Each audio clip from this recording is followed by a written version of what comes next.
Support comes from the Missouri Forest Products Association. Missouri produces wood pallets, railroad ties, white oak barrels, hardwood floors, and more. Details on the variety of products made in the state are at choosewood.com. Welcome to St. Louis on the Air. I'm Don Marsh. Today we're talking with Missouri State Auditor Nicole Galloway. She and her staff are responsible for ensuring the proper and efficient use of public funds.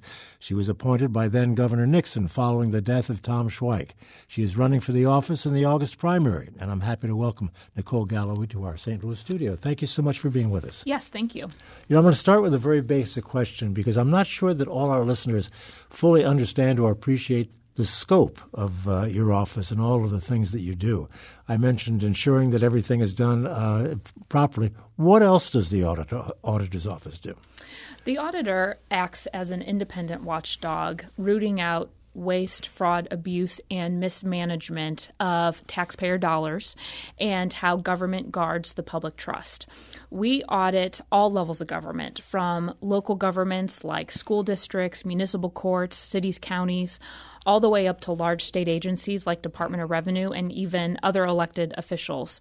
Again, looking at how they effectively manage their resources, which are your taxpayer dollars. Who and how decides whom to audit? So when I describe this, I kind of break this into three groups. The first group are audits that we're required to do under statute or by law. So that might be the statewide financial statements, all the federal money that comes in through the state, the Department of Conservation, things like that. So those are mandated. The other third are when there's a petition or some sort of external force that asks me to come in and do an audit. So there might be a petition of citizens that have signed their name to a petition requesting my office to come in and do an audit. Sometimes we also get requests from local governments to come in and do an audit. We need that type of authority under the law to be able to conduct that work. And then the third are audits that are discretionary, and we're allowed to do those under the law, but there's no certain time frame in which to do those.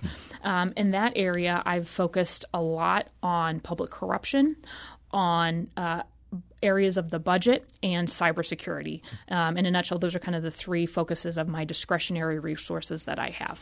Does your office make recommendations following these audits, or is that left to somebody else? Absolutely. So just to think about the audit process in general, we announce an audit, we request input from citizens and taxpayers in regards to the audit, and we plan out the scope and the timing. Then we conduct the audit, which is conducting interviews, getting documentation, doing a lot of detailed audit work. And then we write a draft report, and that draft report has findings and recommendations. It's my job to shine a light on issues, but then also provide a recommendation as a path forward to fix it on behalf of citizens. The entity then has 30 days under the law to review the report and then respond to it. And those responses are included in the audit report, which I think is a very important point because it can really allow taxpayers to kind of peek behind the curtains and see what's going on and how the government is going to respond to the findings. And then after that, it becomes a public report, and it's public information and a way to move forward. Is there any potential for a player out there to request an audit to politically embarrass a jurisdiction or a politician? There are a certain number of signatures that are needed in order to conduct an audit, and I think it protects against that. Additionally, when citizens sign a petition, the entity pays for the audit under the law. And so if a citizen is signing their name, they're invested in the process as well, not only engaging my office to hold their local government accountable, but the entity pays for the audit under the law. So I think those barriers help protect against, a situation which you referenced. I wonder if that's ever happened, however. Yeah. I mean, it is a tool that someone with that kind of motive could use, I suppose, under certain circumstances.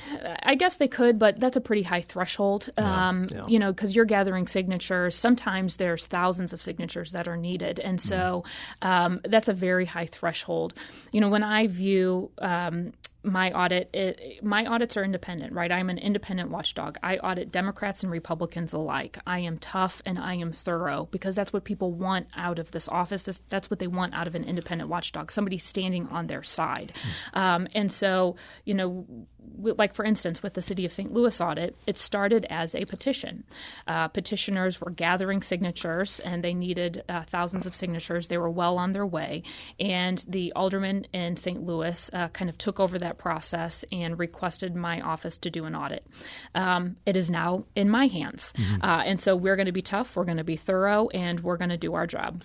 Well, I don't want to press this point too much, but that's kind of what I was getting at. I'm not suggesting this happened in the city, but if the aldermen, for instance, were angry at the mayor, and let's just take a hypothetical city X, and they called you, and that could be an attempt to discredit a jurisdiction or a politician. We'd go where the facts lead us. Yeah. We don't presume to know what the facts are. It's our job to get to the bottom of issues on behalf of taxpayers. And so, maybe someone out there does have that type of idea, but once we get in there, we're looking at the facts. We're looking at documentation. We're conducting interviews. We do our audits in accordance with Yellow Book standards or government auditing standards. And so, and we have a quality review process. So, our audits have integrity because of the process that we go through. Yeah, I'm a little bit cynical when it comes to the political world, today's political world in particular. I think most people join you in those feelings. How is it going with the city? Give me some sense of what that process is. So, as I mentioned, it started with a petition, a petition of citizens that wanted an audit of the City of St. Louis. And then the alderman took it over, passed a resolution, and I accepted that invitation. I still view this as a citizen audit, even though it was requested by the alderman. I have met with the Audit St. Louis group, the group of petitioners that started this. I've met with several alderwomen and aldermen, other elected officials, interested citizens to get input on what people would like to see of this audit and what their concerns are. And we take those concerns and we try to address those through the audit. Again, sometimes we'll find something, sometimes we won't. We'll have to see where the facts take us. But I want this to be a productive process, a productive audit process on behalf of citizens. What are the concerns that you've learned so far from these people? I think broadly I would put them into two groups. One, I think there's a lot of concern about the financial situation within the city and how money is coming in and where it's going. It's no secret that the city is financially strained and are looking for and needing resources to provide services to their citizens. And so a lot of the concerns expressed are surrounded around financial issues. I think the other portion of this, and this kind of goes to the heart of why people request a petition in the first place, is because it's a way for citizens to engage, to hold their local government and their public officials accountable. And when people don't understand how or why decisions are made that impact them, they are just not really sure what's going on, and it starts to lead to some doubt or questions in their mind.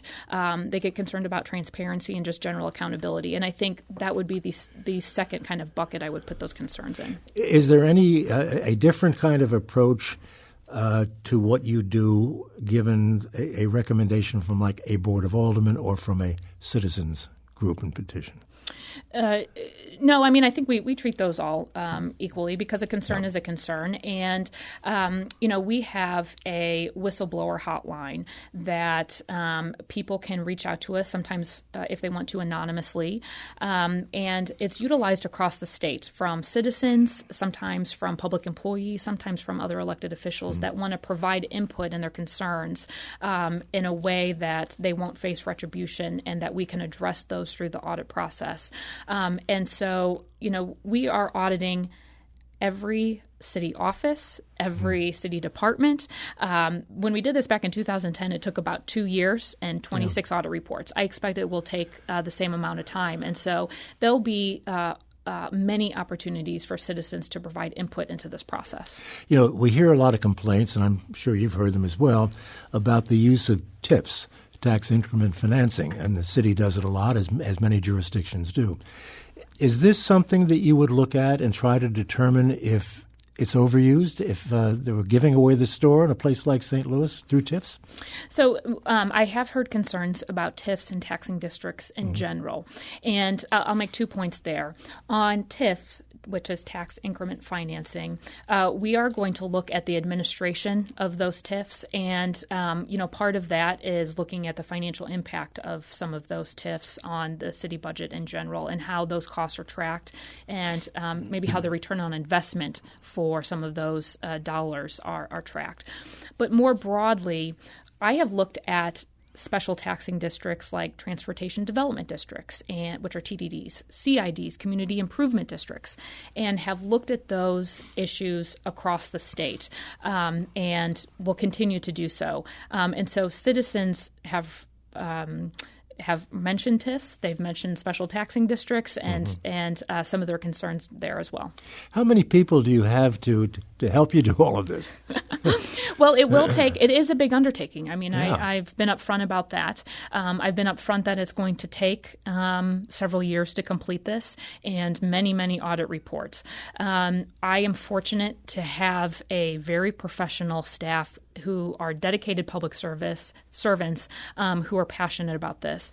And some of the folks in our office that worked on the audit in 2010, they will be working on this audit as well. So they have some familiarity with the city of St. Louis.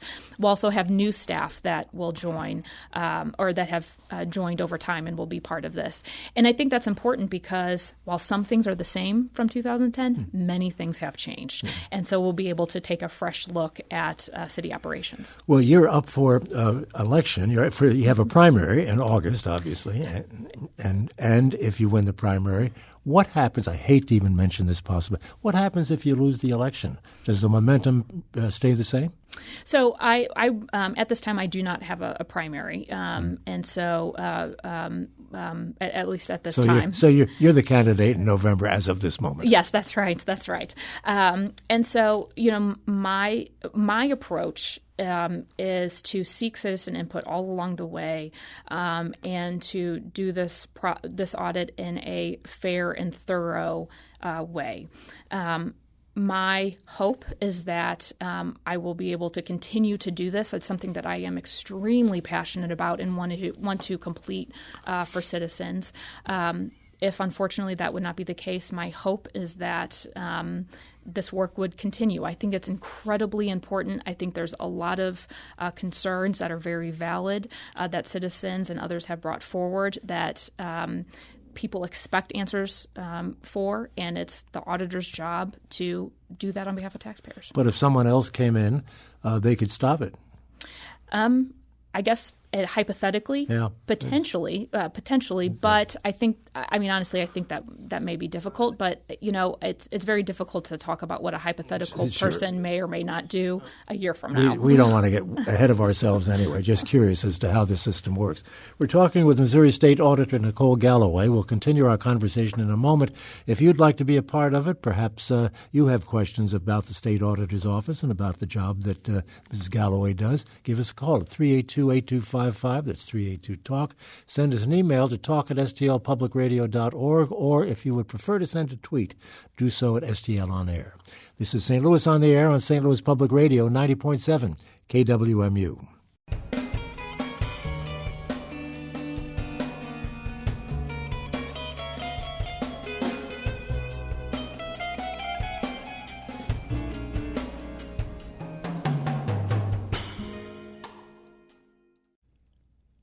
And welcome back as we continue our conversation with Missouri State Auditor Nicole Galloway. What's your relationship like with the governor these days? I know that you're taking a look at some of his communications problems? It's my role as auditor to audit all levels of government. And, I audit not just his state agencies, but the performance of the state as a whole. And for instance, we did an audit of tax refunds and why tax refunds have been increasingly delayed over the last several years and several administrations, and found that it had gotten worse in 2017. And I was met with roadblock after roadblock in conducting this audit. And from the governor's office. That's right. And had to make a difficult decision to issue a subpoena just to get basic records to do our job. But we did uncover why tax refunds were late. I mean, thousands and thousands of citizens called my office to my whistleblower hotline because they could not get answers out of Department of Revenue, and they deserve those. What's the mood like in Jefferson City these days with all that's going on and the investigations and all the rest of it?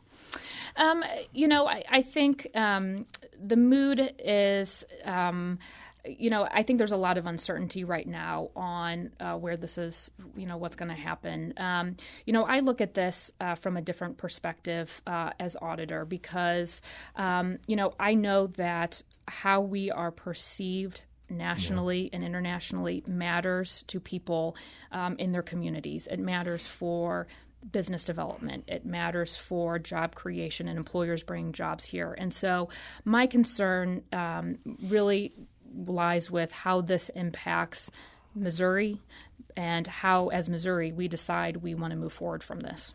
A lot to play out yet. We're only at the early stages of this particular situation. Let's go to the phones. So we have some folks who want to talk to Nicole Galloway, so let's have David on the line. Come on in and just do that. Go ahead, David. I'd like to congratulate this auditor for her job performance in office. A couple of years ago, she conducted a survey among local government entities regarding their compliance with our Sunshine Law Act.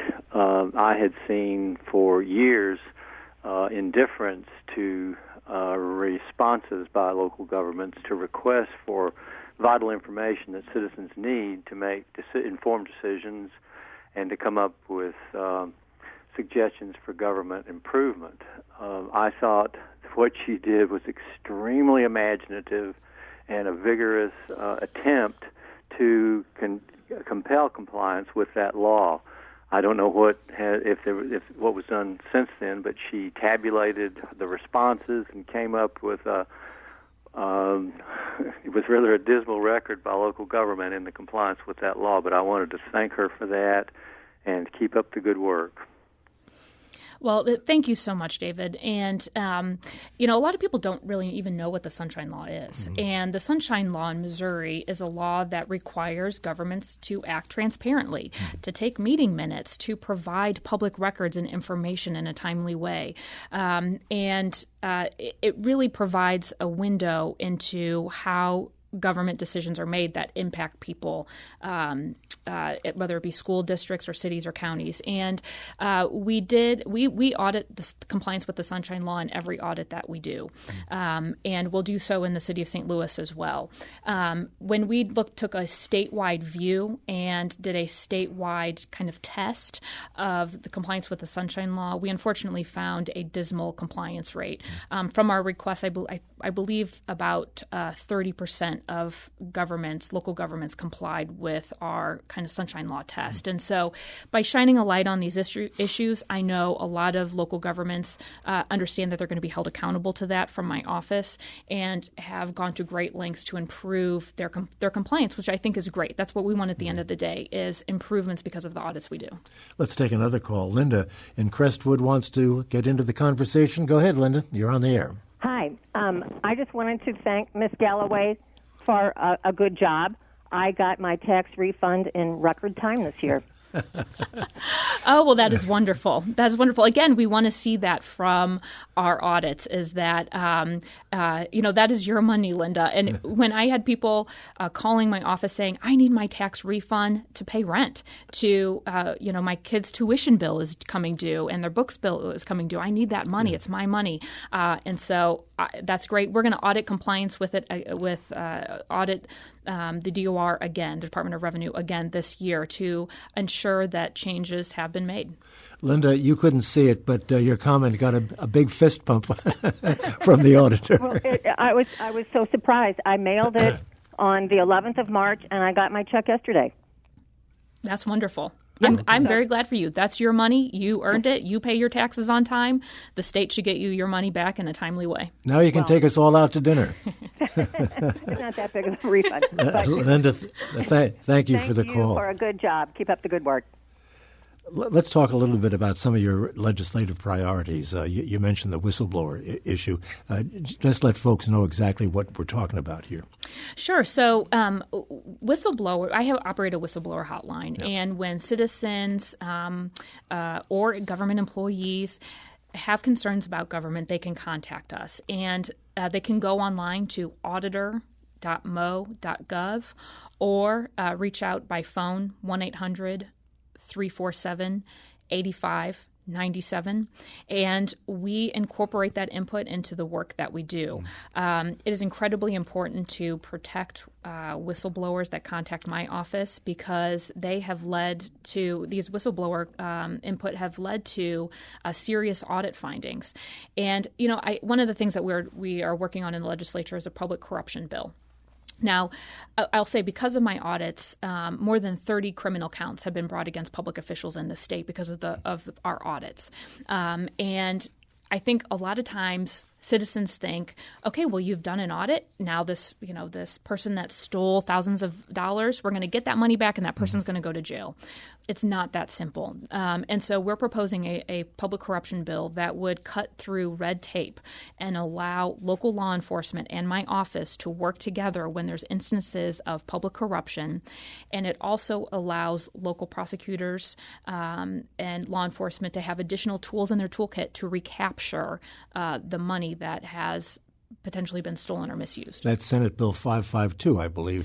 Is that correct? Where is that in the process now? That's right. So Senator Bob Dixon out of Springfield, he has been carrying this bill. He actually carried it last year, and it passed and made it to the governor's desk. But because of a Hammerschmidt issue, it was vetoed. And so we're back at it again this year. And I want to say that we have support from local prosecuting attorneys across the state for this bill.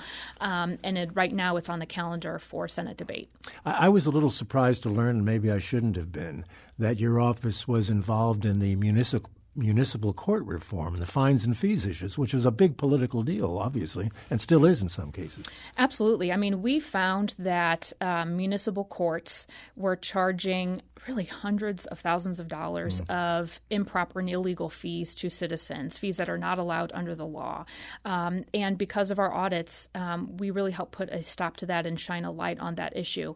And it's not an issue just here in St. Louis County, though. I think it's there's been a microscope on St. Louis County. I'm from St. Louis. I grew up here. My family's here. I understand that. But really, we found this to be a statewide issue. It was the Ferguson thing that brought this to everyone's attention. Absolutely. I think that, absolutely that brought it to attention. We then did a municipal court initiative where we audited many St. Louis County municipal courts and others across the state and found very similar issues. Who audits the auditor? Yes. So. You really want to answer this? Yes. Well, because I believe in accountability. I'm a public official, and I am held accountable for my actions in office as well. So there's two different ways. The first, I am audited by a national auditing association of auditors across the country come in and look at how we perform our audits and make sure that they're up to government auditing standards. And we got the highest rating possible from our peer review. It's called a peer review. And so I'm really proud of that because my staff work incredibly hard, again, and believe in what they do and have dedicated their lives to this. And so I'm just very proud of that. Additionally, we are audited by an external CPA firm hired by the legislature to audit the operations of my office as well, and that is currently underway. You obviously want a full term because you're running again this year. You know, I have to ask because the auditor's post in Missouri has been a stepping stone to much higher office. You know, I think of John Ashcroft and Kit Bond and Claire McCaskill all held that job, and look where they are now or have been. Do you have political ambitions along these lines? Yeah, I am focused on this job. I do want to be in public service for a long time. I am passionate about what the auditor can do. And I'm a CPA and certified fraud examiner. I did this work in the private sector for years before ever getting into public service. And I want to continue being the state's independent watchdog, standing on behalf of taxpayers, rooting out corruption, pointing out abuses, and finding fixes for people that make government work better for them. You're obviously taking a look at the city. We've talked about that. How about St. Louis County? Is that would that be on your agenda, or you have to wait for somebody to petition it or request it somehow? That's right. So because St. Louis County is a first-class county, by law, I don't have the authority to come in and just conduct an audit of St. Louis County. There would have to be a petition or some other type of request or force to allow us in. Well, we'll end it there, Nicole Galloway. I'm so appreciative of your coming in to visit with us today, and it's nice to meet you. Thank you for being with us. Yes, thank you. That's Nicole Galloway, who is a Missouri State Auditor, talking about the job she has done and is doing and plans to do if she wins the election. This is St. Louis on the Air on St. Louis Public Radio, 90.7 KWMU.